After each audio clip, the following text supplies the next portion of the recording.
The past several months have been a bit of a dystopian ordeal for science fiction fans. Grumpy Luke Skywalker and comic relief Yoda, terrible at wisecracking was he. Force choked all the fun out of The Last Jedi, aka the Star Wars movie that hated Star Wars. A sour revisionism similarly infused Star Trek, Discovery, Netflix, the first Star Trek television series in over a decade beamed down last autumn, proffering a gritty look and fashionably glum worldview. Entirely absent was the shiny lycra optimism of the original Gene Roddenberry saga.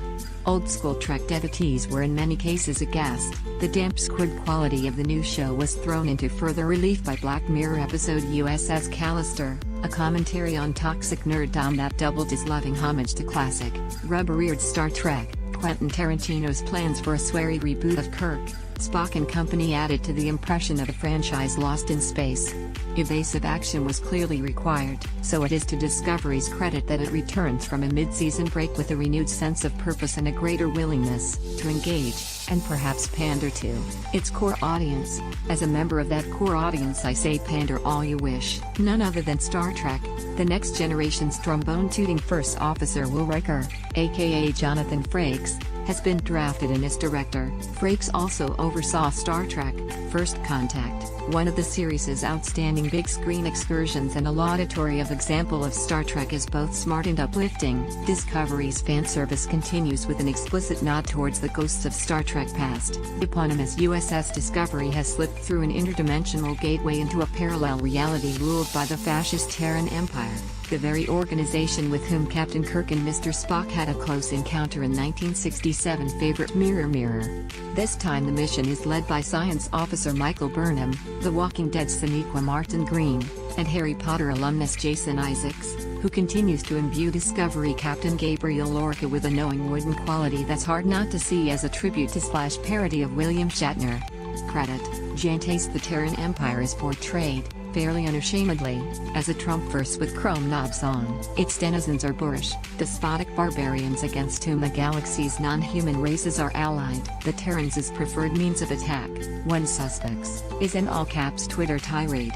Yet it is an enemy within who is likely to pose the biggest threat to the crew of the Discovery through the rest of the season. Security Chief Tyler, Shazad Latif, is revealed to be a mind-washed Klingon double agent, casually snapping the neck of ship's Dr. Culber, Wilson Cruz, when his cover is threatened. Sinew-crunching violence was never Star Trek's forte, and the scene is jarring, all the more so to anyone who recognizes Latif as horrid hipster Clem Fandango from Matt Berry comedy Toast of London. A silent bystander to the killing is Culber's stricken love interest and Discovery Chief Engineer Stamets, Anthony Rapp. The character has made history as the first openly gay protagonist on a Star Trek TV series. He was beaten to the punch in the movies by Hikaru Sulu. Rapp also had an unexpected walk-on in the post-Harvey Weinstein firestorm with his allegation that Kevin Spacey had propositioned him when Rapp was a teenager.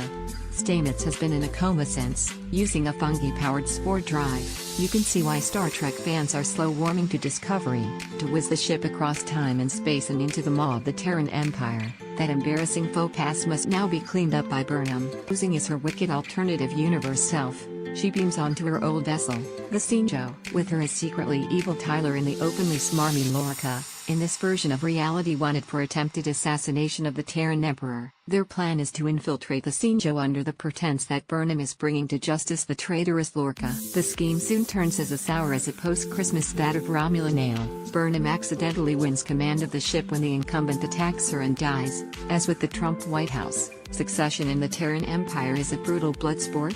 No sooner is she installed in the captain's chair than she's off canoodling with Tyler. Lorca, now apparently a prisoner in earnest, meanwhile screams from inside his agonizer booth. It's a hysterical, highly illogical cliffhanger. Would Burnham betray Lorca so quickly? But one sure to appeal to fans despairing of Discovery's previous po-faced tone. After endless self-seriousness, there is reason to believe that Star Trek has finally set phasers to fun. A new episode of Star Trek, Discovery arrives to Netflix each month.